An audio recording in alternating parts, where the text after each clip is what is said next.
है मसीह का प्यारा वचन, ये है वचन प्यारा। परमेश्वर के धन्य नाम की महिमा हो। प्रभात मनन के सत्र 2440 में आप सभी का बड़े विनम्रता के साथ स्वागत करता हूं। आइए आज के मनन के लिए हम एक और बार पढ़ते हैं पतरस की पहली पत्री अध्याय 5 पद 8। सचेत हो और जागते रहो, क्योंकि तुम्हारा विरोधी शैतान गर्जने वाले सिंह के समान इस खोज में रहता है कि किसको फाड़ खाए। शैतान के फंदों से बचने के लिए सचेत रहने के संबंध में हम कल मनन किए थे। निम्न भाग में सूचित की गई दूसरी बात है जागते रहना। अंग्रेजी में इसे टू बी अलर्टेड करके अनुवाद किया है, अर्थात अवश्य होने वाले खतरे के बारे में सावधान रहना। मसीह विश्वासियों को शैतान से अवश्य होने वाले खतरे के बारे में सावधान रहना, क्योंकि पतरस कहता है कि हमारा विरोधी शैतान गर्जने वाला सिंह के समान इस खोज में रहता है कि किसको फाड़ खाए। शैतान ऐसे लोगों की खोज में है जो सचेत नहीं है और सावधान नहीं है। युद्ध क्षेत्र में तैनात एक सैनिक यदि सावधान नहीं रहा तो यह बात सुनिश्चित है कि वह दुश्मन की हमले में मारा जाएगा। वैसे ही संसार रूपी युद्ध क्षेत्र में जो विश्वासी लापरवाही से जीवन बिताता है, अवश्य दुश्मन शैतान की हमले का शिकार हो जाएगा। युद्ध क्षेत्र में तैनात एक सैनिक कैसे आने वाले खतरों के बारे में सावधान रहते हुए अपने आप को दुश्मन की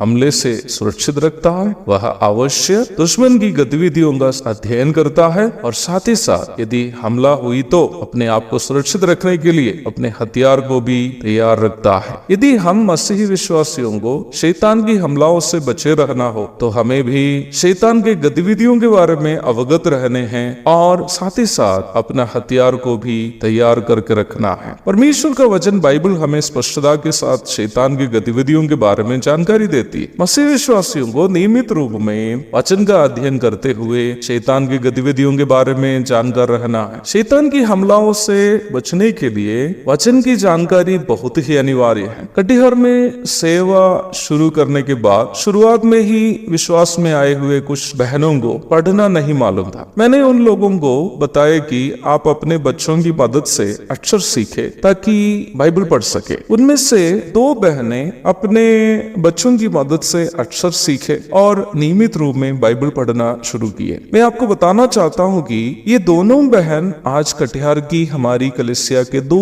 मजबूत सदस्य हैं। वही एक दूसरी बहन जो ना ही अक्षर सीखी ना ही बाइबल पढ़े आज विश्वास में भी नहीं है, जबकि इन चारों बहनों में सबसे छोटी वही थी। बाइबल नहीं पढ़ने वाले और वचन की सच्चाइयों को जानने की कोशिश नहीं करने वाले विश्वासी शैतान के फंदों में फंसने की संभावना बहुत अधिक है। इसलिए मुझे सुनने वाले मसीह भाई बहनों से मैं विनम्रता पूर्वक निवेदन करता हूँ कि कृपया आप नियमित रूप में बाइबल पढ़े और वचन सिखाने वाले प्रभु के दासों से अवश्य वचन सीखे। कलीसिया में आयोजित वचन अध्ययन सभाओं में अवश्य नियमित रूप में भाग ले। हमेशा वचन से कुछ न कुछ सीखते रहे। शैतान से यदि किसी प्रकार की हमला हुई तो हमारा हथियार भी प्राथमिक रूप में वचन ही है, जो दोधारी तलवार के समान है। इब्रानी 4:12। हमारे प्रभु यीशु मसीह की परीक्षा करने के लिए शैतान जब पहुंचा तो प्रभु ने भी वचन रूपी तलवार से ही उसका सामना किया था। मत्ती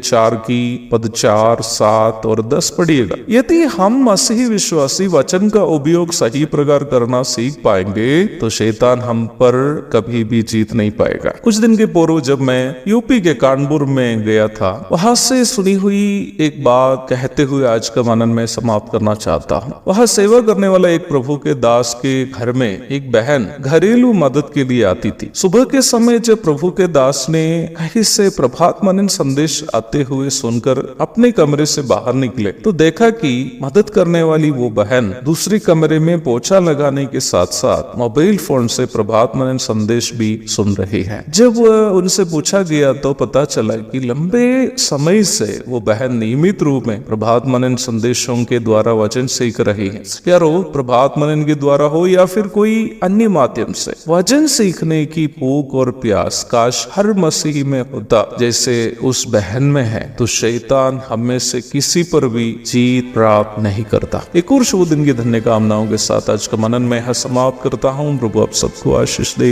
आमीन।